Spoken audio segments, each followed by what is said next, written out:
हम्म। अब देखो तो इसमें जो है नेक्स्ट चैप्टर है आपका remedies for breach of contract. अब जैसे कल मैंने आपको बताया था कि डिस्चार्ज कितने तरह से होता है, तो हाँ उसमें सर। डिस्चार्ज कितने तरह से होता है, तो उसमें सबसे आखिरी में था discharge by breach of contract. ठीक। हाँ। तो ब्रीच ऑफ कॉन्ट्रैक्ट दो तरीके से होता है, एक एक्चुअल और एक एंटीसिपेटरी। एंटीसिपेटरी। तो अब अगर मान लीजिए कि किसी भी पार्टी ने ब्रीच किया, ब्रीच का मतलब होता है तोड़ना, यानी आपने जो प्रॉमिस किया था उसको पूरा नहीं किया। ठीक है। तो सामने वाली पार्टी के पास में कितने तरीके की रेमेडीज है, वो कोर्ट में जा करके कितने तरीके की रेमेडीज डिमांड कर सकता है, कितने तरीके की रेमेडीज मांग सकता है।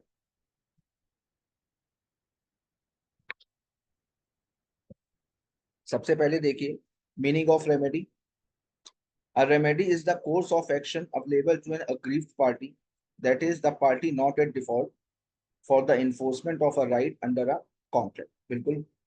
रेमेडी बेसिकली एक तरीके का एक्शन है जो अग्रीव्ड पार्टी लेती है उस पार्टी के अगेंस्ट में जिसने अपनी ऑब्लिगेशंस को पूरा नहीं किया है, या जिसके अगेंस्ट में उसको अपने राइट्स को इन्फोर्स कराना था। सबसे पहली रेमेडी क्या है? Recession of contract.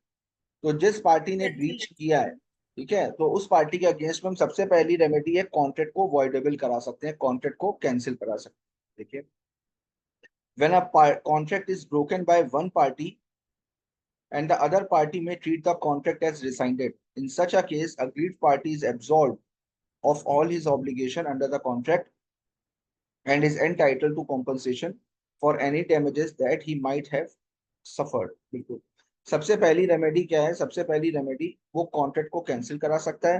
कैंसिल कराने से फायदा क्या होगा? उसकी भी सारी ऑब्लिगेशंस खत्म हो जाए, वो सारी ऑब्लिगेशन से डिस्चार्ज हो जाएगा। दूसरा, अब वो कॉम्पनसेशन के लिए भी जा सकता है। तो सबसे पहले वो कॉन्ट्रैक्ट को कैंसिल करवाएगा ताकि वो अपनी ऑब्लिगेशन से फ्री हो जाए, उसके बाद में वो कॉम्पनसेशन के लिए जा सकता है। क्लियर? Yes sir. एग्जाम्पल एक बार पढ़िएगा।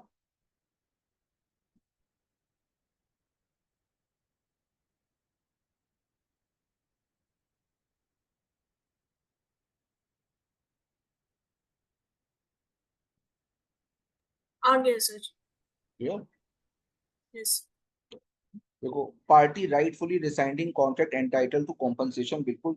जिस पार्टी के पास में राइट है कॉन्ट्रैक्ट को रिसाइन करवाने का, कॉन्ट्रैक्ट को कैंसिल कराने का, ठीक है, उस पार्टी के पास कॉम्पनसेशन लेने का भी राइट होता है। लेकिन ये ध्यान रखने वाली बात है, कॉम्पनसेशन मिलेगा तभी जब लॉस हुआ हो। अगर लॉस नहीं है तो फिर कॉम्पनसेशन नहीं मिलेगा। एक ये नियम होता है, एक ये रूल है कि कॉम्पनसेशन के अमाउंट से कोई भी आदमी रिच नहीं हो सकता, कोई भी आदमी पैसे नहीं कमा सकता, कोई भी आदमी अमीर नहीं हो सकता कॉम्पनसेशन के अमाउंट से। कॉम्पनसेशन हमेशा उतना ही मिलता है जितना लॉस हुआ है, लॉस से ज्यादा नहीं मिलेगा। अगर लॉस 10 रुपए का है तो कॉम्पनसेशन भी 10 ही रुपए मिलेगा, कभी भी 11 रुपए नहीं मिलेगा। तो जिस पार्टी के पास में राइट है कॉन्ट्रैक्ट को कैंसिल कराने का, वो कॉन्ट्रैक्ट को कैंसिल भी करा करके कॉम्पनसेशन ले सकता है। देखिए, person who rightfully resigns the contract is entitled to compensation for any damage which he has sustained through the non fulfilment of the contract. नीचे देखो एग्जाम्पल लिखा होगा, एक बार पढ़िए जरा, देखिए समझ में आ रहा है, ना समझ में आए तो भी पूछिएगा।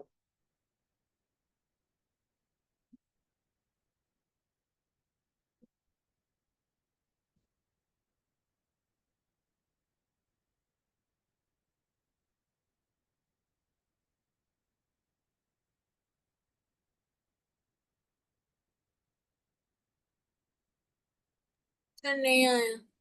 नहीं आया? देखो, A singer contract with be the manager of a theatre. तो ए एक सिंगर था, बी थिएटर का मैनेजर था। तो यहाँ पे थोड़ी सी एरर है, सिंग नहीं होगा, साइन होगा, इसको सही कर लीजिएगा। ठीक है, टू ठीक है। Sign at his theatre for 2 nights in every week. हर हफ्ते में 2 नाइट वो परफॉर्म करेगा अगले 2 महीने तक।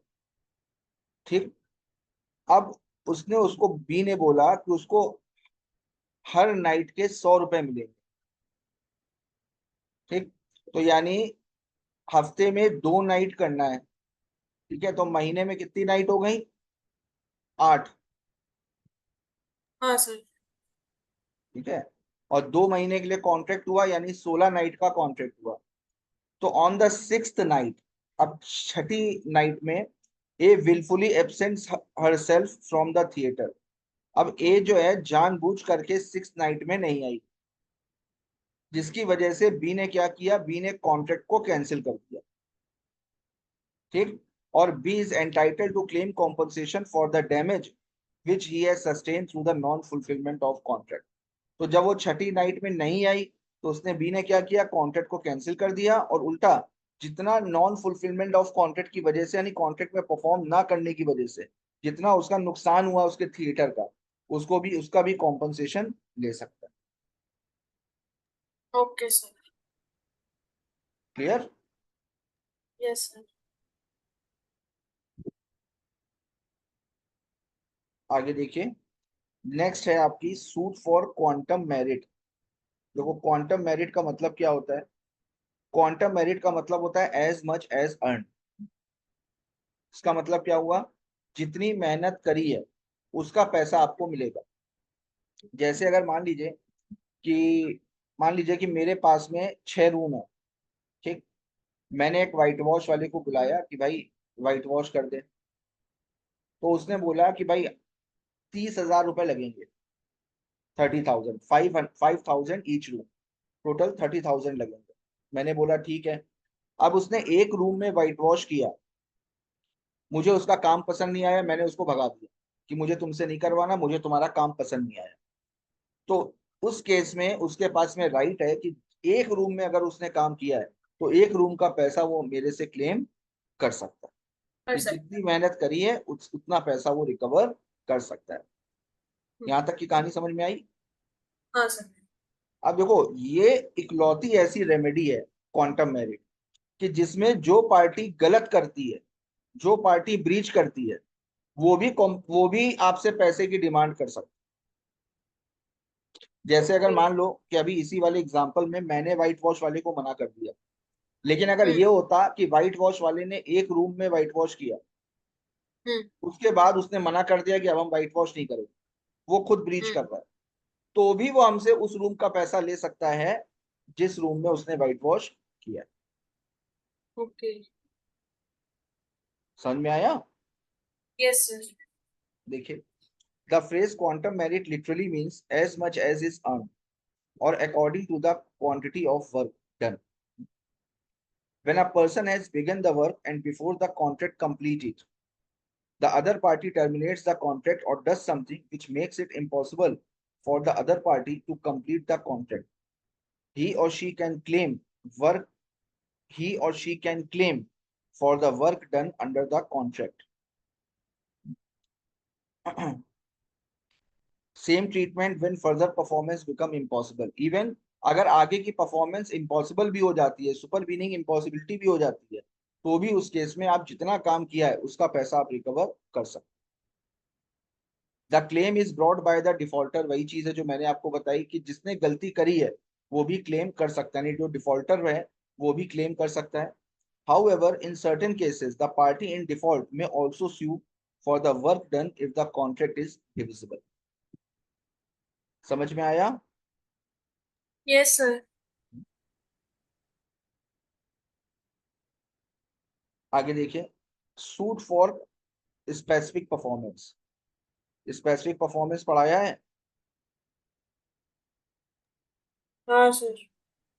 क्या होता है, याद है? Sir, sir, hint दीजिए. स्पेसिफिक परफॉर्मेंस का मतलब होता है जैसा कहा है वैसा करना, जैसा कॉन्ट्रैक्ट में हाँ. लिखा है वैसे ही हम्म. परफॉर्म करने के लिए कोर्ट ऑर्डर देती है। देखो, कभी कभी ऐसा होता है कि अभी मैंने आपको बताया ना कि जितना लॉस हुआ है उतना ही कॉम्पनसेशन मिलेगा, और अगर लॉस नहीं हुआ है तो कोई कॉम्पनसेशन नहीं मिलेगा। हाँ. कॉम्पनसेशन का मतलब क्या होता है? देखो, कॉम्पनसेशन को लीगल टर्म में बोलते हैं डैमेजेस। ठीक है। डैमेजेस वर्ड कहाँ से लिया गया है? डैमेज से। डैमेज का मतलब Damn. नुकसान, और डैमेजेस का मतलब कॉम्पनसेशन। जितना नुकसान उतना कॉम्पनसेशन। समझ में आई मेरी बात? Yes, sir. लेकिन अब अगर किसी के लॉस का आइडिया ही नहीं चल पा रहा है, ये पता ही नहीं चल पा रहा कि इसको नुकसान कितना हुआ है, तो उसको कॉम्पनसेशन फिर किस हिसाब से दिया जाएगा, है ना। तो अब अगर किसी के नुकसान का पता नहीं चल पा रहा तो उसको मॉनिटरी कॉम्पनसेशन नहीं दिया जा सकता, या अगर कोर्ट को ऐसा लगता है कि मॉनिटरी कॉम्पनसेशन दे भी दिया तो भी इसके हाँ नुकसान की भरपाई नहीं कर सकते। तो ऐसी सिचुएशन में कोर्ट क्या करता है, दोनों पार्टीज को बोलता है कि जैसा कॉन्ट्रैक्ट में लिखा है आप दोनों को वैसे ही करना पड़ेगा। Okay sir. अब जैसे अगर मान लो कि मेरे पास में कोहिनूर डायमंड है, हम्म, अब मैंने आपसे ओके। बोला मुझे नहीं पता है कि कोहिनूर डायमंड की कीमत कितनी है, आपको पता है कितनी कीमत है? No sir. कोई अंदाजा? Sir okay sir, million billion. Million billion में कोहिनूर डायमंड की कोई कीमत नहीं है। क्यों? कीमत कैसे होती है, किसी भी चीज का जो प्राइस है हम्म। तो वो कैसे पता चलता है? सर। किसी भी चीज की कीमत पता चलती है उसकी मार्केट वैल्यू से। ओके। और मार्केट वैल्यू कहाँ से आती है कि मार्केट में वो चीज कितने रुपए की मिल रही है, आसानी से अवेलेबल हम्म। है। हम्म। कोहिनूर कोहिनूर डायमंड तो दुनिया में इकलौता डायमंड है ना, केवल एक ही है, हाँ सर। तो उसकी कोई मार्केट वैल्यू हो ही नहीं सकती, वो प्राइसलेस है, उसकी कोई कीमत नहीं। एक टर्म होता है सुना होगा, बेशकीमती। हाँ। तो बेशकीमती का मतलब क्या है, जिसकी कोई कीमत ही ना ओके। हो। तो अब जैसे मान लीजिए कि मेरे पास में कोहिनूर डायमंड है, मुझे पता नहीं है कि इसकी क्या वैल्यू है, मैंने आपके साथ में एक एग्रीमेंट कर लिया कि मैं कोहिनूर डायमंड आपको 5 लाख रुपए में बेचूंगा। सर मिलियन में है? कोई क्या नहीं। वो, अगर आज की तारीख में कोहिनूर डायमंड की ऑक्शन हो ना, हाँ। तो उसकी कीमत का कोई अंदाजा नहीं लगा सकता। गूगल में तो दिखा देगा कि मिलियंस हाँ सर। के अकॉर्डिंग, लेकिन वैसे अगर जो रियलिटी अगर देखो तो रियलिटी है कि उसकी कोई वैल्यू नहीं है। कोहिनूर डायमंड इंडिया का था, वो तो जब हाँ। ब्रिटिशर्स गए थे तो वो लेकर के चले गए। अब सोचो दुनिया का इकलौता हीरा है, उस जैसा हीरा कोई है ही हम्म। नहीं।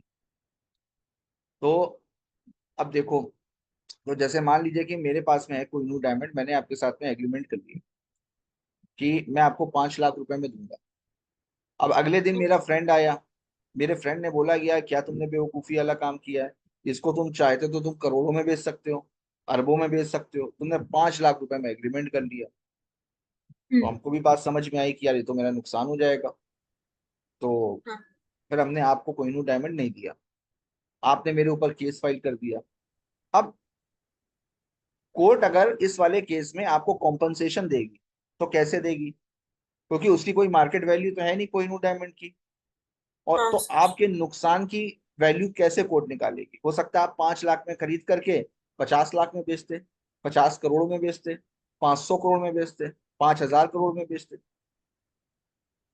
हाँ। आपके लॉस का कोई अंदाजा नहीं लगा सकता। तो हाँ उस सर। सिचुएशन में कोर्ट क्या कहेगी, कोर्ट हमको बोलेगी कि आप इनको कोहिनूर डायमंड दीजिए, और कोर्ट आपको बोलेगी कि आप इनको 5 लाख रुपए दीजिए, जैसा कॉन्ट्रैक्ट में लिखा है वैसे ही परफॉर्म कर। Okay sir. समझ में आई मेरी बात? हाँ सर। तो दो ऐसी सिचुएशन होती हैं कि जहां पर monetary compensation is not an adequate remedy, monetary compensation adequate remedy नहीं है, या किसी के लॉस का पता ना चल पा रहा, तो वहां पर कोर्ट अगर चाहे, देखो मैंने वर्ड यूज किया कि कोर्ट अगर चाहे, यानी ये कोर्ट की हाँ। मर्जी के ऊपर डिपेंड करता है कि वो आपको स्पेसिफिक परफॉर्मेंस देती है या नहीं देती है, आपका अधिकार नहीं है स्पेसिफिक परफॉर्मेंस देना, स्पेसिफिक परफॉर्मेंस कोर्ट की मर्जी के ऊपर डिपेंड करता ओके सर। है। देखो, where damages are not an adequate remedy in the case of breach of contract, the court may, in its discretion on a suit for specific performance, direct in party in breach to carry out his or her promise according to the terms of the contract.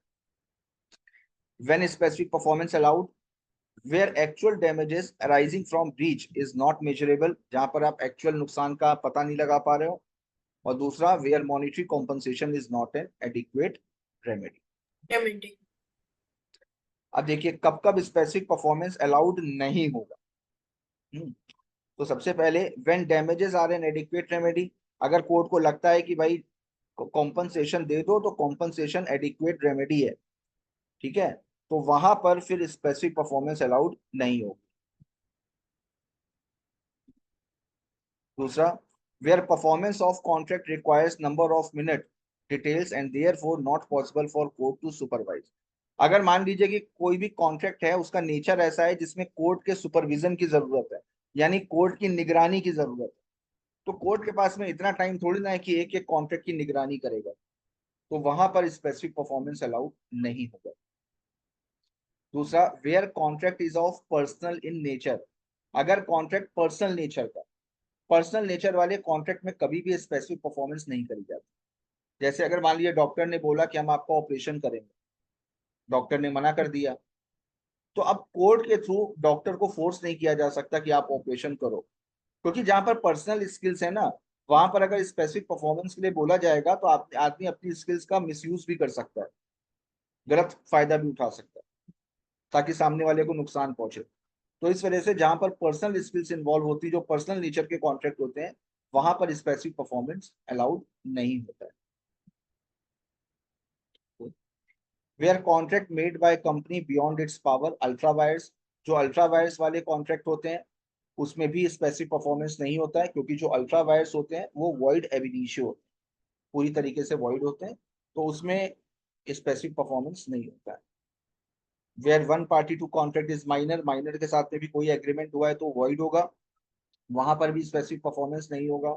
तीसरा, where contract is inequitable to either party, अगर specific performance दिया जाता है और उसकी वजह से किसी पार्टी के ऊपर बहुत ज्यादा बर्डन पड़ रहा है और किसी पार्टी को बहुत ज्यादा फायदा हो रहा है, तो उस सिचुएशन में भी स्पेसिफिक परफॉर्मेंस नहीं दिया जाएगा। Okay sir. एग्जाम्पल एक बार पढ़िएगा।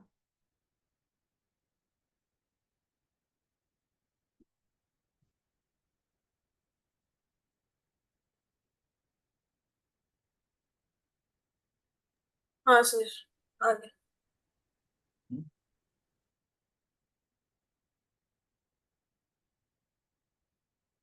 आगे देखिए, सूट फॉर इंजंक्शन, इंजंक्शन का मतलब क्या होता है? Sir order by court. Stay order by court. हाँ सर। इंजंक्शन का मतलब stay order to prevent any person to do any wrongful act. अब देखो हम लोगों ने पढ़ा था ना, कंसिडरेशन में भी मैंने आपको बताया था, ऑफर में भी बताया था, टू डू और हाँ। Not to do. हाँ सर। ऑफर या कॉन्ट्रैक्ट किसी काम को करने के लिए या किसी काम को ना करने के लिए हो सकता है। जैसे मैंने किसी से एग्रीमेंट किया कि तुम अगर ये काम नहीं करोगे तो मैं तुम्हें 2 लाख रुपए दूंगा, ठीक, तो ये ना करने के लिए हो गया। अब अगर वो पर्सन वही काम कर रहा है तो फिर मैं उसको रोकूंगा ना कि देखो तुमने मेरे को प्रॉमिस किया था कि तुम ये काम नहीं करोगे। तो उसको रोकने के लिए कोर्ट जो ऑर्डर पास करती है उसको बोला जाता है injunction. Okay sir. Where a party to contract is negotiating the terms of the contract, the court may issue an injunction order to restrain him or her from doing what he or she had promised not to do. जो काम ना करने का उसने promise किया था उसको अगर वो करता है तो उसको रोकने के लिए कोर्ट जो ऑर्डर पास करेगी उसको बोला जाएगा इंजंक्शन। देखो इसमें केस लॉ दिया हुआ है, एग्जाम्पल भी है, केस लॉ भी एक बार इसको पढ़िए जरा, देखिए समझ में आ रहा है।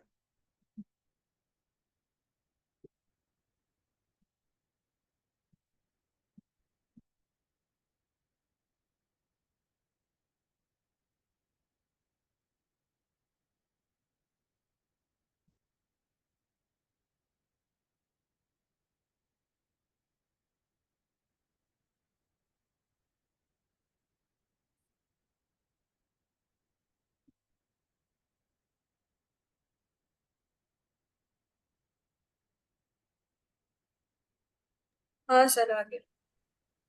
क्लियर? Yes sir.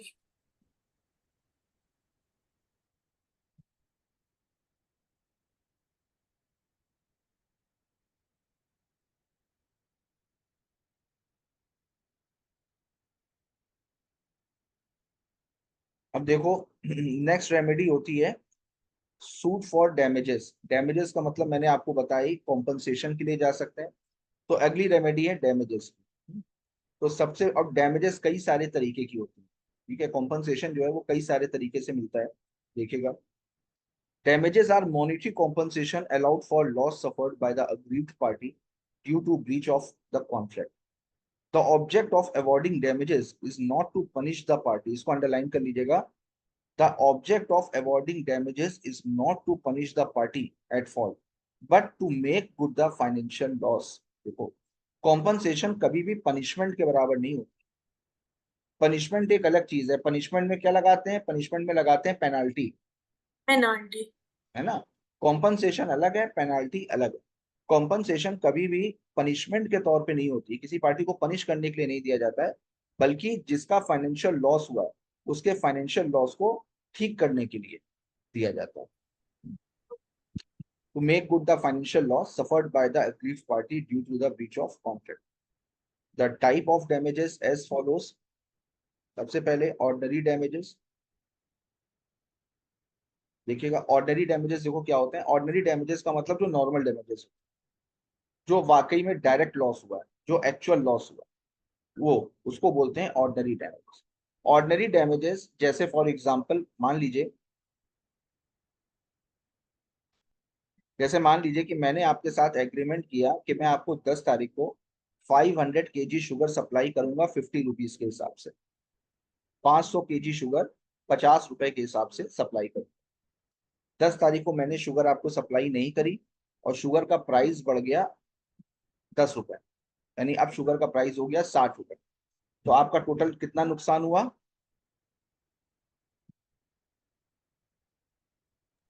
सर क्या बोला आपने, आवाज कट रही है आपकी। मैंने आपसे बोला कि मैं 10 तारीख को आपको 500 kg शुगर सप्लाई करूंगा 50 रुपीज के हिसाब से, ठीक है। ठीक। मैंने आपको 10 तारीख को शुगर सप्लाई नहीं करी, ठीक है। अब शुगर का प्राइस हो गया 60 रुपए, 60 रुपीज। 10 ही रुपए का तो वो हुआ। हाँ, 10 रुपए पर केजी के हिसाब से नुकसान हुआ। 500 kg का कॉन्ट्रैक्ट था तो टोटल लॉस हुआ 5000 ओके। हुआ, ठीक। तो हम्म। इसको बोला जाता है ऑर्डिनरी डैमेजेस। ऑर्डिनरी डैमेजेस निकालने का फॉर्मूला होता है market value minus contract price. इसको कहीं लिख लेना, market value minus contract price. Exam में कभी कभी क्वेश्चन आ जाता है जिसमें कॉम्पनसेशन को कैलकुलेट करना पड़ता है, ठीक है। तो ऑर्डिनरी हाँ डैमेजेस सर। का मतलब market value minus contract price, ठीक है। Ordinary damages are those which naturally arise in the usual course of things from such breach. These damages can be recovered if the following two conditions are fulfilled. First, the aggrieved party must suffer by breach of contract and the damages must be proximate, that is direct consequences. यानी ये direct साफ साफ पता चलना चाहिए, सामने से पता चलना चाहिए कि कितना नुकसान हो रहा है, ठीक है। कोई भी इनडायरेक्ट डैमेजेस अलाउड नहीं होते। इनडायरेक्ट का मतलब ये हो गया, आप you can not recover your profit as a compensation. आप अपने होने वाले प्रॉफिट को कॉम्पनसेशन के तौर पे रिकवर नहीं कर सकते। अब जैसे अगर मान लीजिए कि मैंने आपको बोला कि मैं 10 तारीख को आपको 50,000 रुपए दूंगा। हम्म। अब आपने कोर्ट में मैंने पैसे नहीं दिए, अब कोर्ट में आपने 5 लाख रुपए का कॉम्पनसेशन मांग लिया।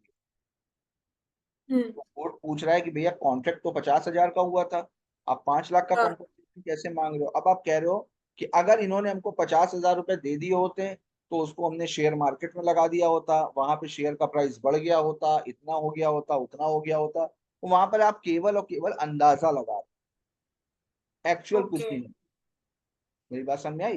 तो जो लॉस हाँ है सर। वो डायरेक्ट होना चाहिए, सामने से पता दिखना चाहिए कि हाँ वाकई में सामने वाले को इतना नुकसान हुआ है। इनडायरेक्ट कॉन्सिक्वेंसेस या इनडायरेक्ट जो डैमेजेस होती हैं वो कभी भी अलाउड नहीं हो। नहीं होती। Okay sir. समझ में आया? Yes sir. अब अच्छा एक चीज समझिएगा,